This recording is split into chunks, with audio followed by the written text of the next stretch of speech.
Alex, welcome to the Mindful Fire podcast. I'm so glad to have you here. Thank you for having me. I'm so excited to be here. Yeah, I'm thrilled to have you here. I always like to share a little bit of how I meet the guests, but you and I were connected by my good friend Rashawn, who is actually the person who convinced me to get out of my own way to actually start this podcast. I had been batting it around for a long time, overcomplicating it as I am known to do sometimes. And he basically just like, hey, which are you more interested in, the podcast or the blog? When I was considering doing a blog, said podcast. He said, great, invite your first guest. That was a huge multiplier in my life. And then he connected me with you, and you and I have had a couple of great conversations, and you have a ton of wisdom and insight that you have cultivated through your life and your travels. And I'm really excited to explore all of that with you here today.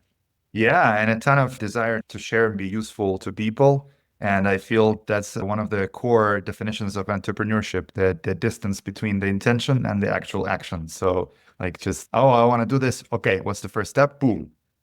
Yeah, that's can easily be complicated, but that's essentially it. And I'm getting a little bit better and better at that as I pursue this entrepreneurship life that I'm now living after having Mhm. left Google, I guess almost 6 months ago now. But what I'd love to have you start with, Alex, is I'd love for you to share a little bit about who you are, your journey, and what you're up to in the world these days. I got a non-conventional life story, I think it's fair to say. So I was born and raised in Russia in St. Petersburg in not a mediocre, but like an average environment. Average, everything average. And I wanted something different. I wanted something flamboyant. Yeah. And so I was very interested in like what's outside? What's outside? And Russia naturally is a pretty homogenous country. People speak the same language, mostly look the same. I mean, it's a huge country, not really true. But and so I was like, okay, I want to explore. And so it just so happened that I went to Brussels, and Brussels is the melting pot of Europe. Like you got people speaking 6 languages, 10 languages, crazy stuff. And I just spoke Russian, and my English was quite broken at the time. Not really, not broken, rusty, let's say, not super fluent. And I was like, whoa, you speak 6 languages and you're like a normal person. And so it really opened up my world to realize that, whoa, there's just so many ways to do things that people employ in different places all over the world. And I was like, okay, I wanted more of that. And so I went on to live in 8 countries since then, like long term. And that really opened up my mind, many of them in my 20s. And also, I realized that I like really wanted to savor and get exposure into all kinds of different like ways of being of humans. And so I was like, oh, there are nonprofits. What's that like? And so I had this, stint in some nonprofit work. And then I was like, okay, what's corporations are like? And so I ended up working for a year at Bell Labs, Alcatel-Lucent in Paris in their headquarters. And I sat 30 meters from the global CEO of a 70,000 company. So, and just immerse myself in all that politics, so much inner politics in corporations, right? So, and a lot of learning and good stuff and all of that. And then I was like, okay, corporations, great. I did spend some time at Google as well. So it's another corporation, but that was back in 2007. So that was a different Google, I guess, than very different than now.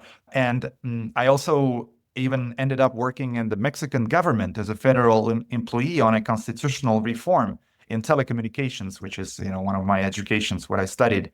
And so like so disparate and different. And then I went to do an MBA at MIT because I wanted to like amplify again my choices and be able to choose out of many things that I could do and really understand what humans are up to and what I really want. I had a kind of like little idea, but was just doing what seemed shiny and interesting and expansive. And I think it's genuinely a good advice for the 20s to like really see what options there are. Then I went into the startup world. I moved to Silicon Valley and I spent 4 years in the Bay Area building startups and getting all this venture building angle to things. And it's so different from the corporate world. And yeah, just the philosophy of venture building, making something people want is a great toolkit in one's arsenal. Yeah, and my life partner, Karime, she was there and she was like, let's go travel the world. I was like, I would usually be the one saying that. So I was like, yeah, hell yeah, let's do that. And so we quit the jobs and everything that we had.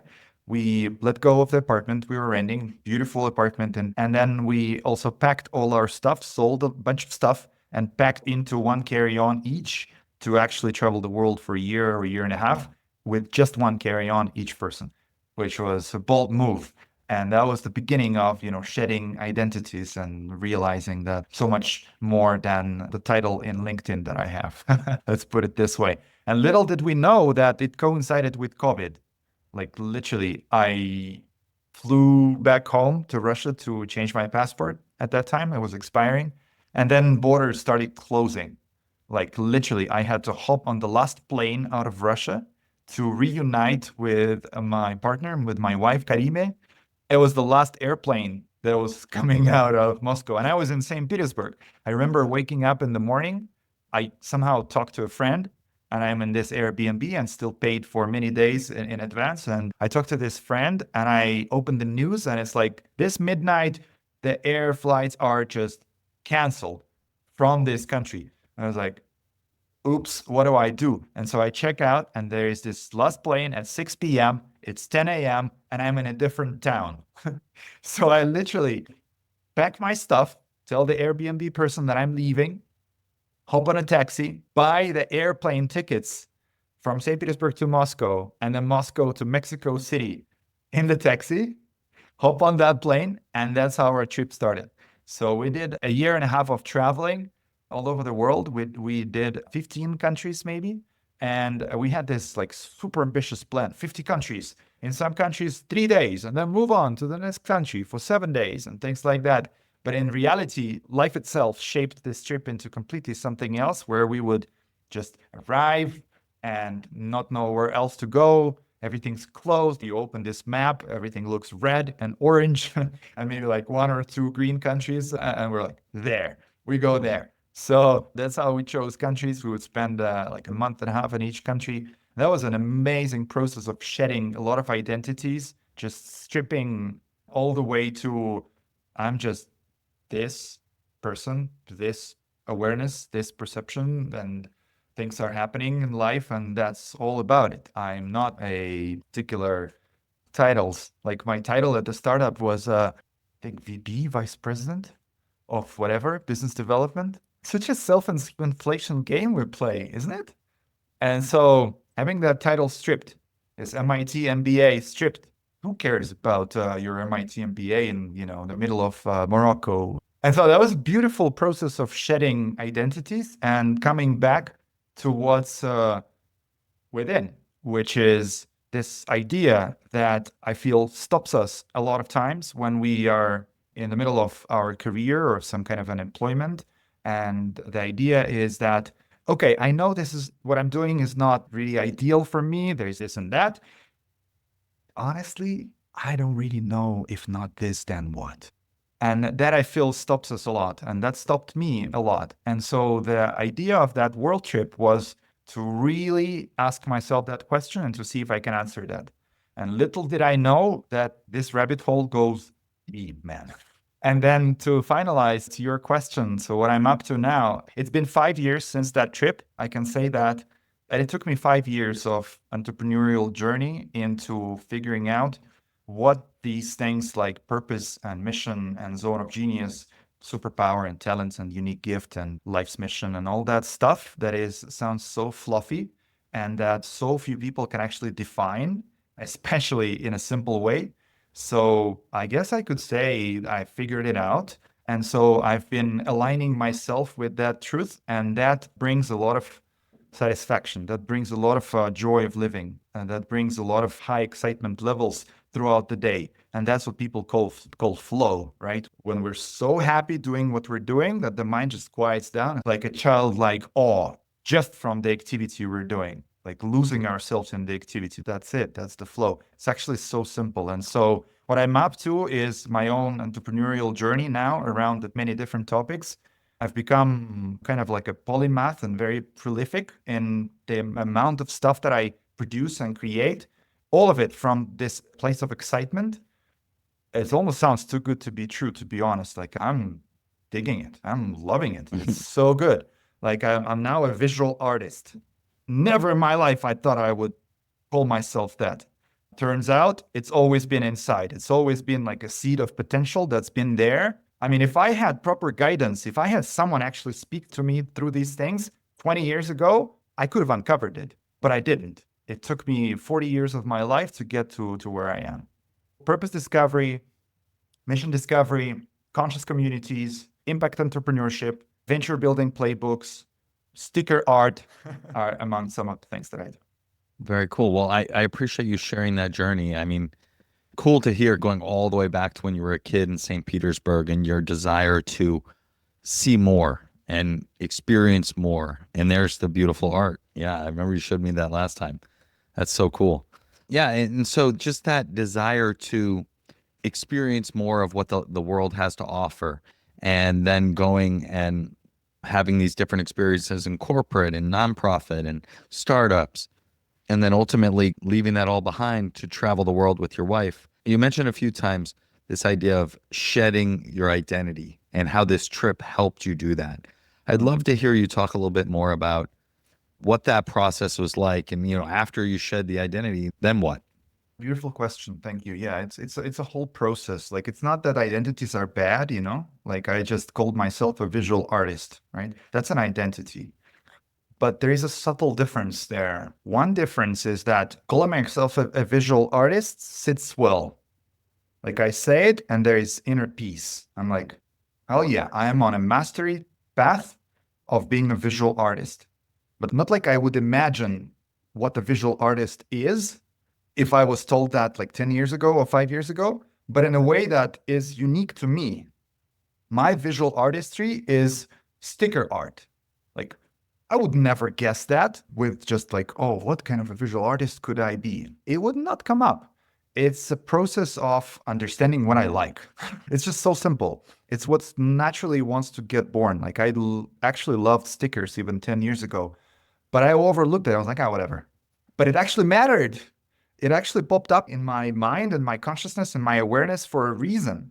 Life was kind of telling me, hey, you like stickers. Don't underestimate stickers. Stickers are cool. Or infographics. That's another thing that I do. I create very cool, potent infographics. So that's a visual artistry skill. So the one piece is aligning those identities with who we really are. That's one piece. And the second piece, as opposed, right, to having an identity of I'm a VP of sales, whatever. Like, today you are, tomorrow you change jobs, and then what? And the second piece is non-attachment. Like, this doesn't define me, a visual artist. Like, it's one of the things that I do. And again, maybe in 1 year from now or 5 years from now, I describe it completely different. So I'm not attaching to it. It's just a thing that I do that does sit well with me. Got it. So it sounds like you let go of the things that were kind of external, right? They were external titles. They were maybe achievements, accolades, went to MIT MBA. Like, a lot of people would be very impressed by that, but that's not coming from within. It's coming from the outside. And maybe it fits, maybe it doesn't for some people, but you're saying you kind of turned inward.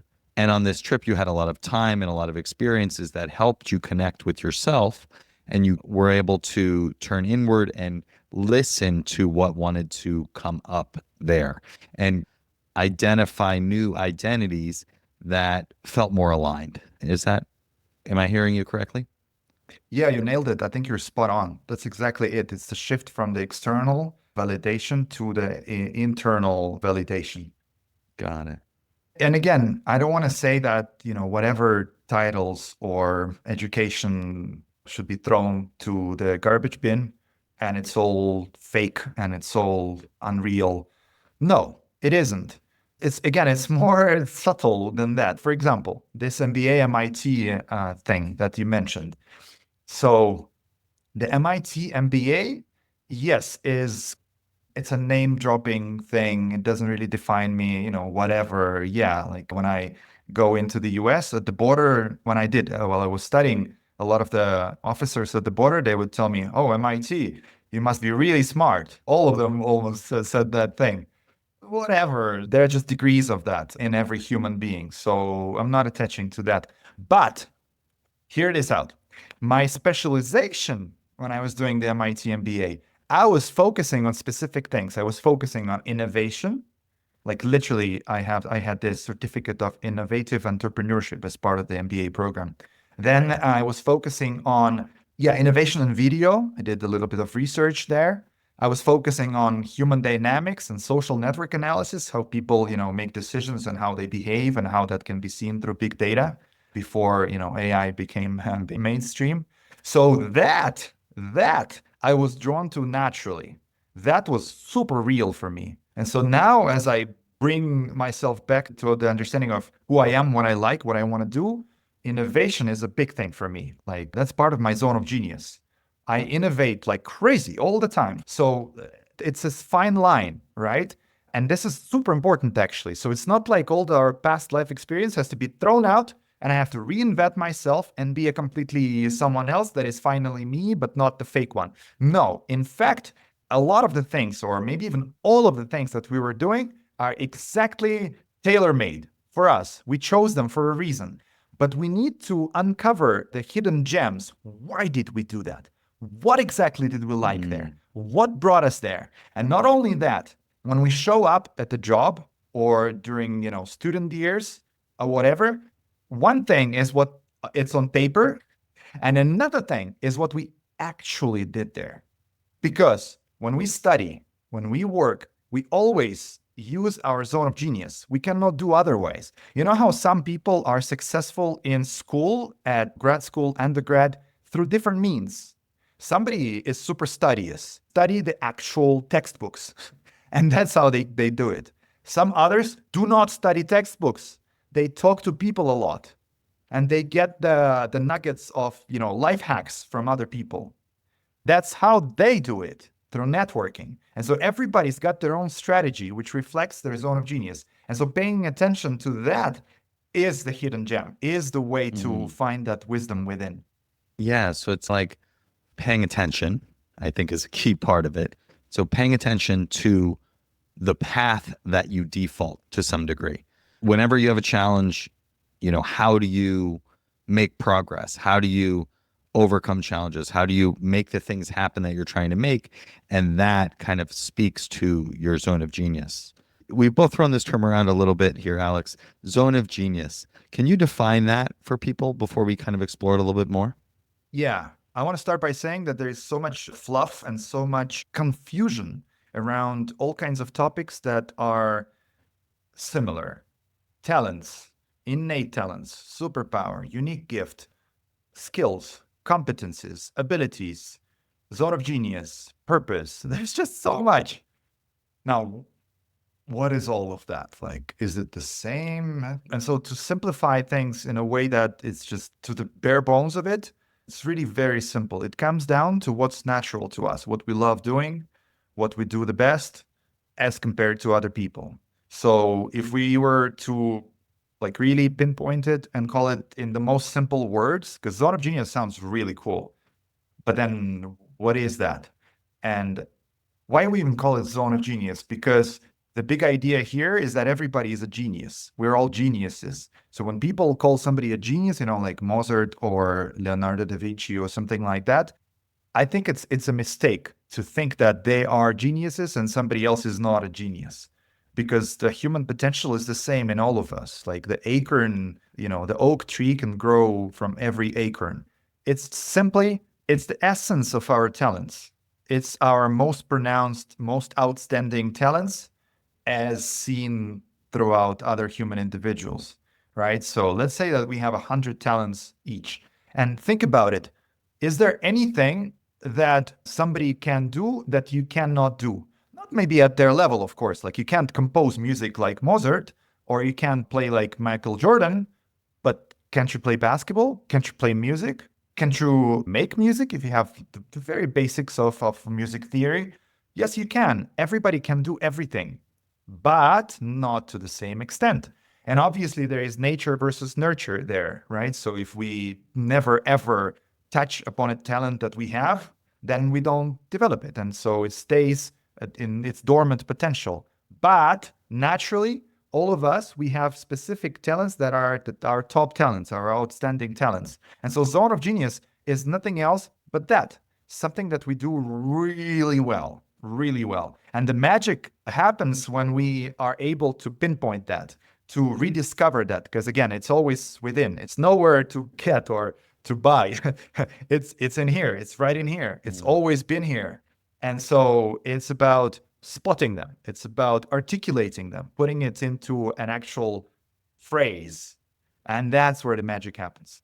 Yeah, that's very interesting. And going back to what we were talking about before, about just noticing and being aware of the way that you do things, the way that you solve problems, the way that you operate in the world, and noticing these things that come easy to you and kind of thinking of them as a zone of genius makes a lot of sense.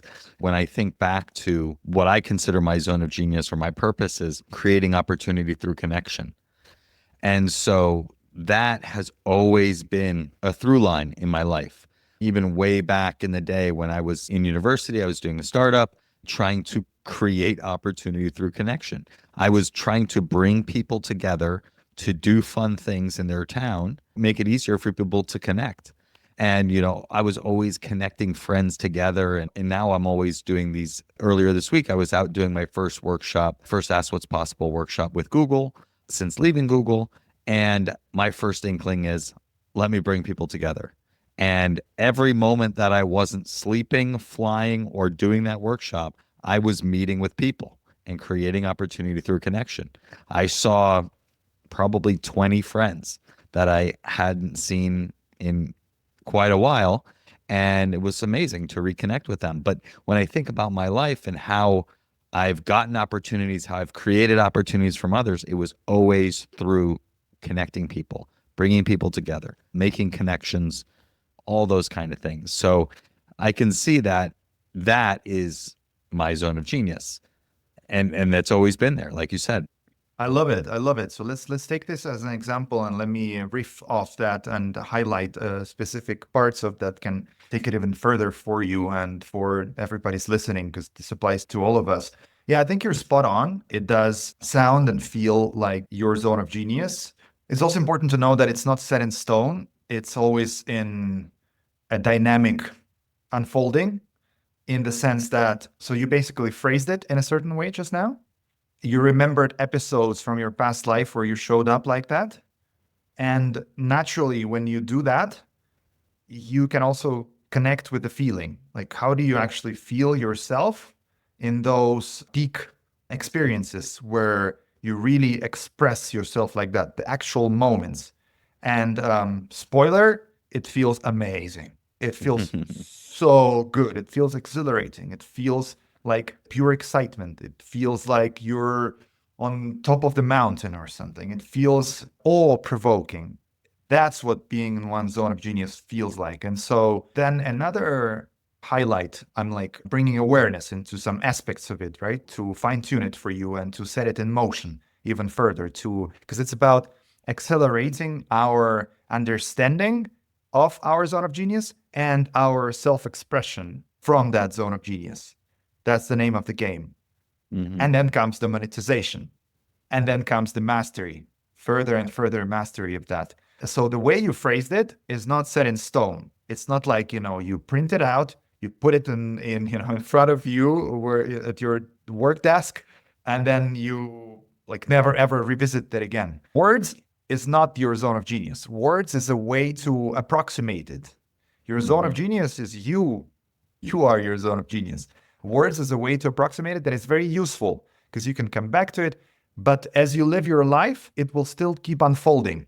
You will change the words. You will maybe add some things. You will remove some other things. So it's a work in progress. It's like a sculpture, and you're sculpting it till the rest of your days. So that's that. And that's the second point. And then last point I want to make on this is the mastery, is about the path of mastery. So there's compounding effect in financing, right? When we invest and then we don't take out the interest that gets generated, we add it on, there's a compounding effect. It starts to grow real fast. It's the power laws, it's the magic of the exponential growth. And same applies here to the mastery of our zone of genius and of our expression. Because it's a power law, it's an exponential law. Again, we're taking 100 talents, we're picking up the top 99th percentile, top 98th, and top 97th. And then we take just that piece, and I'm simplifying, modeling mathematically this. So we take that, and when we double down on that, we say, I'm going to spend as much time as I can in there because that's good for me. It feels good. I show great results. And it's good for everybody because others want us to be in our best expression. I mean, they don't teach us that in school. They don't teach us that at work. They don't teach us that in kindergarten. They don't teach us that at the level of education. But the truth has always been this, that we all want others to express as them. And so when we actually consciously and intentionally make a decision to show up more as that, then it just skyrockets. There's just bonanza. The growth happens so fast, and it's just basically we take ourselves to the top 1 percentile of the planet, not even top 1 percentile, top 0.0001 percentile of that talent on the planet, of that particular fusion of the top talents. And so that takes our expertise, our productive output to unprecedented levels. And just by simple economic logic, the more unique that is at the higher quality, the more demand there is at the higher price. It's very interesting what you're saying. Yeah, certainly that has evolved. The language that I use to describe it has evolved, even past what I just described, right? So I said creating opportunity through connection. Former guest on the podcast, her name's Marty Adler. I met her on like a random COVID video breakout room from the Wisdom 2.0 conference. And I met this woman and we really connected immediately and we chatted afterwards. And she's been like an informal mentor of mine. And she was like, what does that even mean? Create opportunity through connection. That could mean a million different things. From there, and thinking more about what I love about that, I came to connecting people with themselves and their biggest vision for their life. And so that really speaks to my other zone of genius area, which is envisioning in all the skills finders and things, all these tests or whatever. I'm always like a visionary. I'm very much an ideas guy and I can think really big and I can connect ideas together and connect people together to make things happen. And so the language I use to describe it and the way I think about it has evolved and is very much in line with what I'm doing now. But I really love what you're saying is like just identify these areas and just invest in them massively. And it could allow you to really accelerate and create an exponential level of growth within them. And I try to keep it front of mind, right? I really do. But I could be doing more of it. And for me, it's like getting in conversation with somebody always works better. So trying to communicate over email or text or whatever, it's like, that's one thing. But like getting on a call or getting in person with people is a whole different thing. And so it's good to keep that in mind as some area to identify or to invest heavily. Yeah, totally. You're already touching upon deeper layers of your zone of genius. You're identifying. That's exactly what I was saying. It's a natural process. It's never ending. It's ongoing. It's so beautiful because it brings us back to what we like doing. It's basically a direct route to a better life experience, to a more pleasant life experience. So you coach people on finding their zone of genius. Would you say to somebody who's listening, who wants to tap into their own zone of genius, what would you say to them? What do they do? Is it just focus on what you like doing, or is there more to it? What advice would you give to someone who says, oh, this is great, I want to find my zone of genius? Yeah, it's very simple. The zone of genius is within us already. So it's a matter of pinpointing it. And essentially, all psychological, psychometric tests, all personality tests do exactly that. That's their purpose. Their purpose is to highlight how we are different in terms of our personality to other people. That's what it comes down to. But there is so much confusion that gets created from the tests because they give you, multiple page like PDF thing. You're like, what do I do with that? Because it's all about being practical about it. It's all about being pragmatic, applying it for the benefit of our own and for the benefit of the others. So I would tell anyone who wants to connect with their zone of genius is that first, change that mindset, understand what zone of genius really is, which is what we already did in this podcast. That cuts out that noise and leaves the signal, cuts out the fluff, cuts out PDFs, the theory, and brings it into the practicality. That's super important. The second piece is to articulate that. So if you have done already tests, then look for your top talents. And some of them do that But honestly, I don't know any other test but the one I designed, that you take the test and like, here's your top one talent, here's your top two talent, here's the top three talent. And they're described in a way that you know immediately how to use that in your work life, and you immediately see it within yourself. That's the second piece. It's about articulating that. Without tests, it's also possible. It's called introspection. Like you were saying, you do whatever you do during your workday and pay attention. Notice what brings me most joy, what brings me most pleasure, excitement, and what do I do especially well.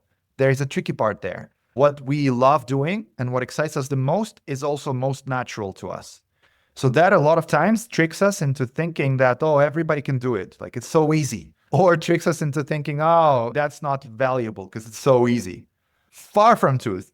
Opposite from the truth. The truth is that the easiest for us is what we should double down on, and is what's monetizable, and it's the zone of genius. So that's a little bit of a tricky thing there to pay attention to. That's the piece about articulation, either through introspection and attention, or through testing or guidance with a coach, with a guide like myself, or like few people that I know of and can recommend as well. The next piece is to connect with how it feels. So as you go about your day, pay attention. You're doing the particular task. How far removed is it from your zone of genius, that task? As you're about to start it, or as you finished it, or in the process? Like, are you actually excited about this? But again, it's not a binary thing. It's not like I'm not excited, I'm excited. There are degrees of excitement. So how excited am I? And if that question guides you every day, then that's already a super direct route to connect with the zone of genius more. And think will just naturally, the insights will come naturally in the right moment for you. Then the third piece is the activation or the monetization. And there are two parts to it. There is the monetization, as in how do I align what I do at the current role with my zone of genius? How do I volunteer for tasks that are more for me?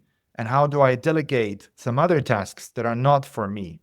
Or if I'm looking for the next gig or job, then what is that going to be? How do I find something that is as aligned with my zone of genius as possible? Because that's the recipe for actually enjoying the activity that you do.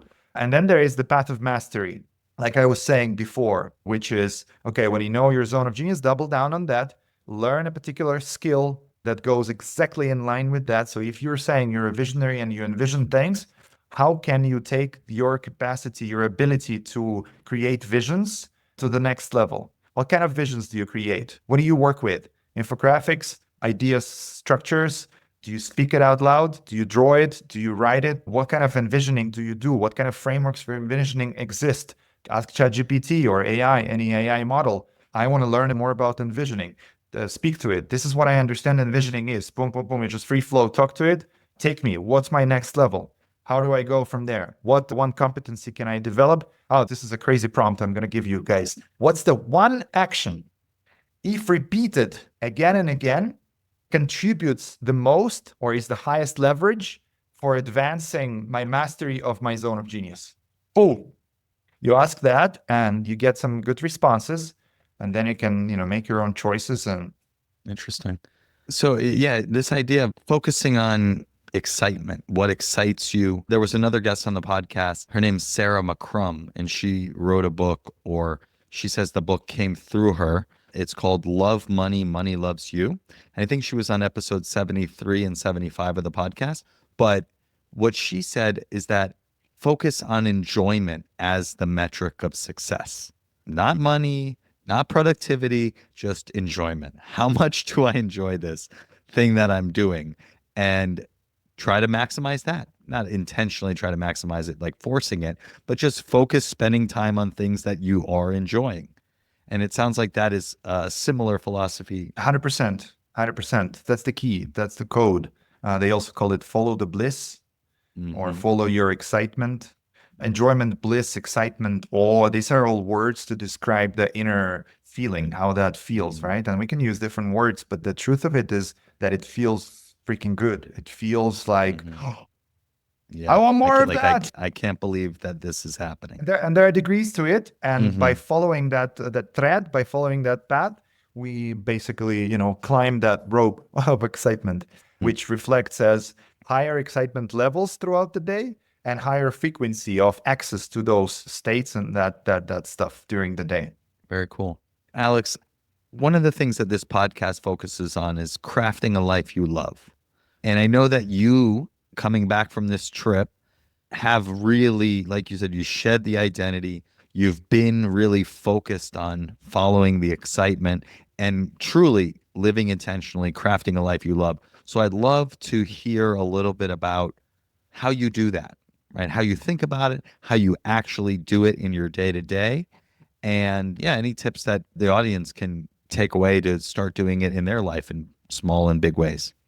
I love the question and I love this topic for your podcast. I love it. Yeah, for sure. So what we just discussed, the whole excitement piece is a huge part of it. Like just that itself is takes you to a life you love more and more. Because the professional is just such a big part of our life, right? It's something that, and I'm all about practicality, pragmatism. I actually like the word pragmatism. The definition of pragmatism is doing something that is not ideal or perfect, but is optimal. It's something that just makes sense in the given current circumstances. I love that energy. And so the other piece is the whole mindfulness piece, or we could call it, different names. Mindfulness, we can use the word mindfulness. We could say depth, we could say awareness, we could say consciousness, how conscious we are, how our level of presence, how much we are in the present moment, as opposed to ruminating about what happened and getting stuck in scenario building. Nothing against envisioning. It's beautiful when it's done intentionally, not on automatic.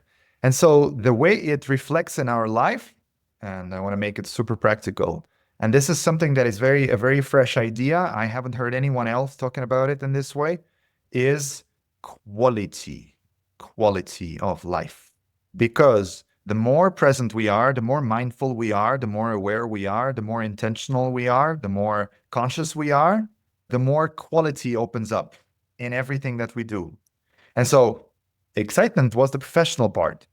And by the way, this applies to professional part too, but this is beyond the professional part because the impact we create, the lives we touch, the value we create is the professional piece. But then there are things outside of that. There are relationships with our loved ones, with our family, with our friends, with all kinds of groups. Then there is wealth and in many ways, abundance, wealth, finance, economy, money, right? Hugely important, among other things. Then there is where we live, our environment, how our home looks like, what the lighting is like.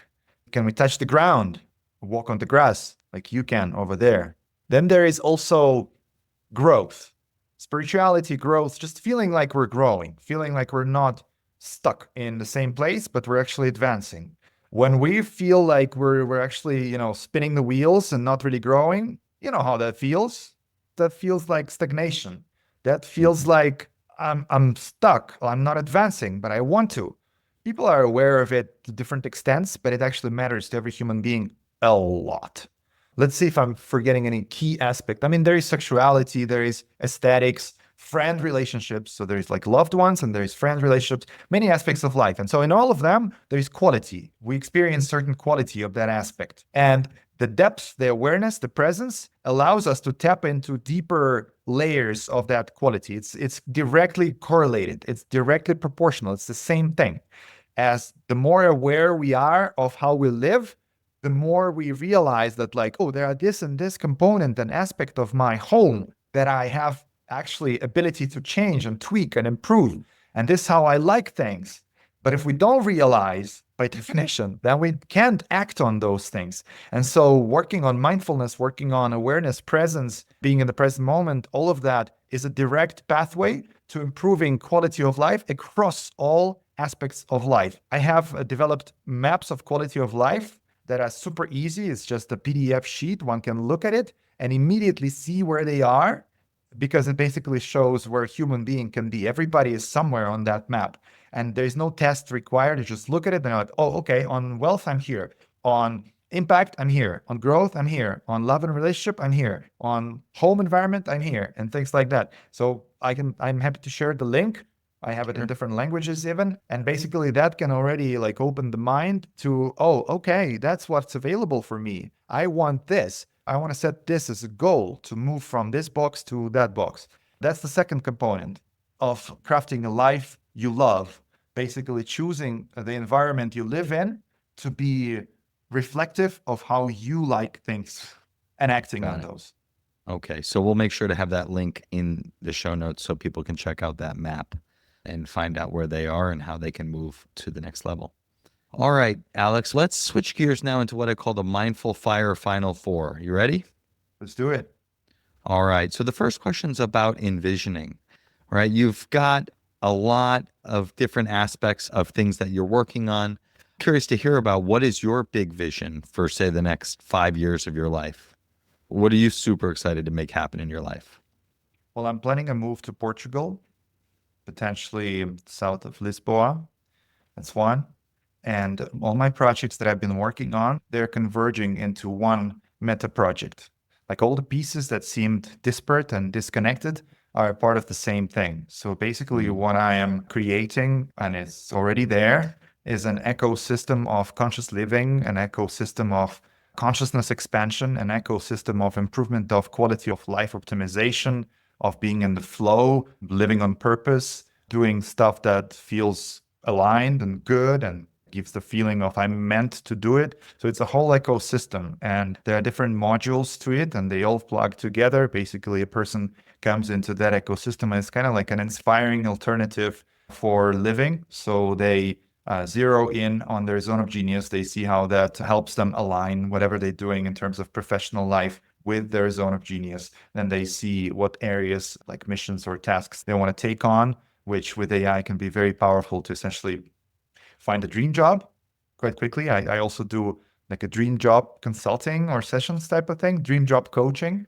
with AI, where we take all that inner alignment and project that onto aligned roles and projects, organizations where one would be, most happy. And then that goes all the way into creating like a profile or map the assets and resources that the person already has. Then it goes into an educational plugin for leadership development, acceleration of growth into the potential that we have, into venture building.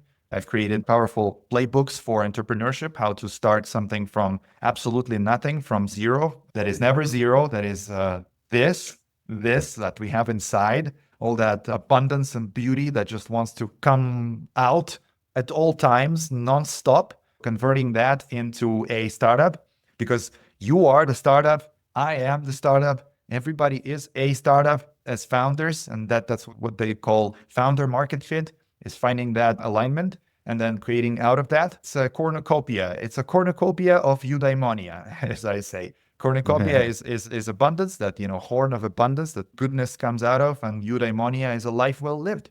It's a Greek concept from Aristotle and Plato times, which was like the goal that they taught in their academy that they had, which was one of the goals was eudaimonia, how to live a life well lived. So I think that's what we're all after because we're all in this mhm. boat together. It's the same curriculum. It's the same learning curriculum for all of us humans. Yeah, I really love to hear that because even since you and I met, I don't know what, 2, 3 months ago, this has converged more and more. When we first met, you described, four disparate, not disparate, related, but disparate areas of your work and your business and your life. And more in the conversations we've had, you've kind of aligned those things. And I also have found that alignment more and more. The podcast helps the coaching business, workshop business could help the coaching business. The concepts are the same, right? It's all about envisioning. It's all about thinking big. It's all about connecting people with themselves and their biggest vision for their life. And it's just different flavors, different doorways to the same concepts and the same ability to create the life that you want or the work that you want or the team that you want. You're seeing that as well in your work. All right. So the second question is, what piece of advice would you give to someone early on their path to financial independence? I would say do what you're doing. If you're at a job that you don't particularly like, don't pull the trigger. Don't quit just yet. Hang on, stay there. And unless there is, abuse or whatever, and you have to be out, then get out. But otherwise, continue what you're doing. Find ways to align that with yourself. by choosing aligned projects, by choosing aligned tasks. And chances are nobody will do it for you but you. So the whole alignment, inner alignment piece and whole self-understanding piece is really a must. It's not an option. It's not an option. If you want to improve your life, and financial independence is a big part of improving life, right?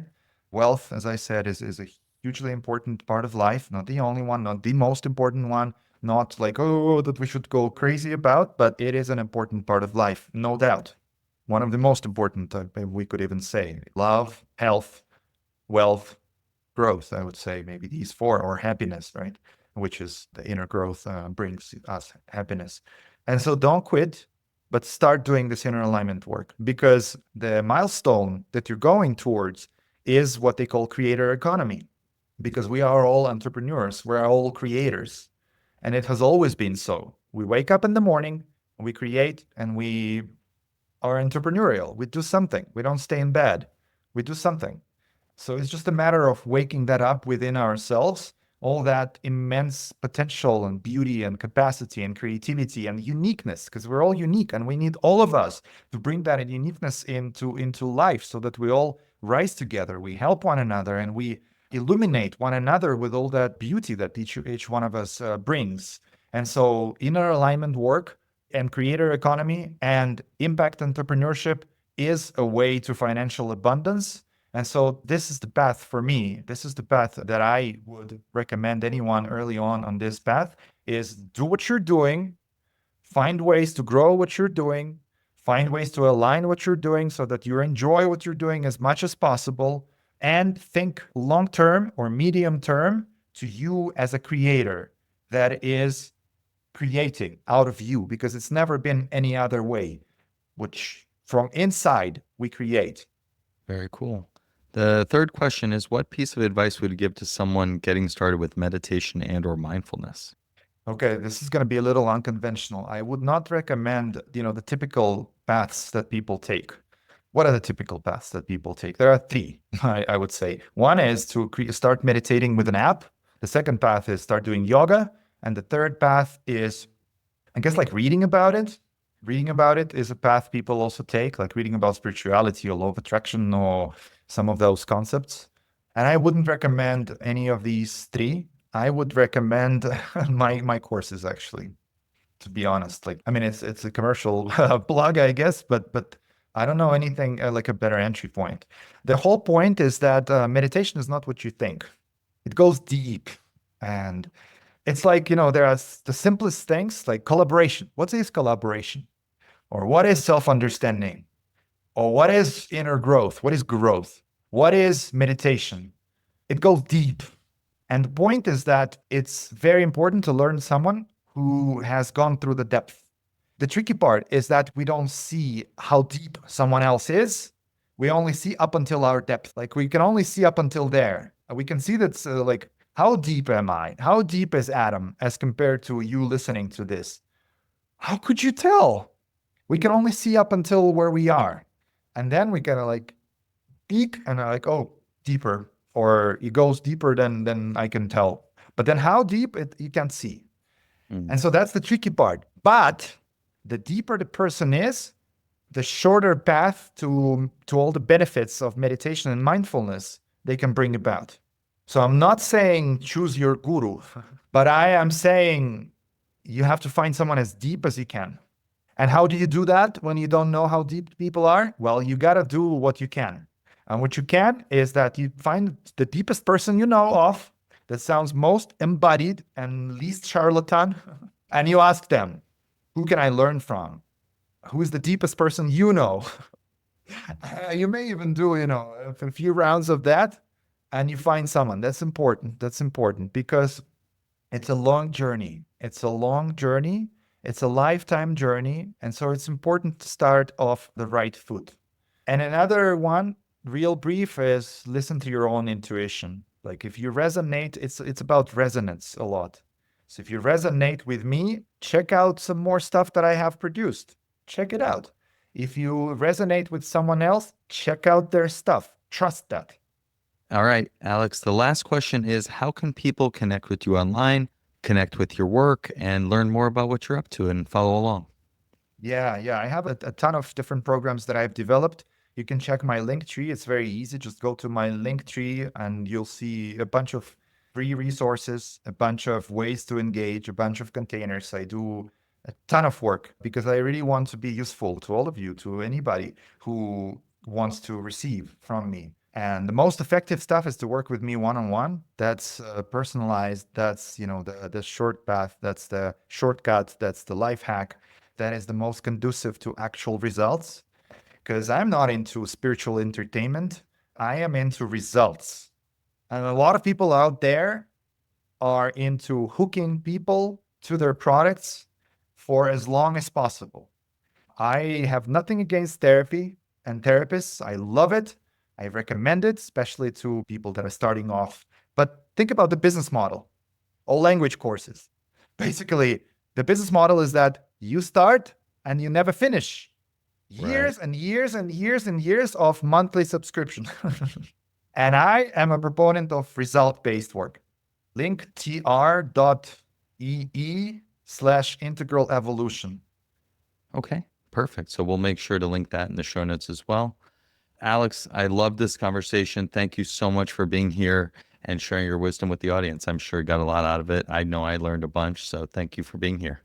Yeah, thank you for having me. I love sharing. Want to be really useful to everybody. We're in this together. I'm no better than anybody else. I'm not creating fan base. I'm not creating fandomship. We're in this together. We're equals. We're all growing. And guess what? We're always being guided by someone. Someone's helping us climb the ladder of growth. And we are helping somebody else as well. All of us, no exception. Very cool. Thanks again, Aleks, and we'll catch you next time. Thank you, everybody. Thank you, Adam. This was a blast.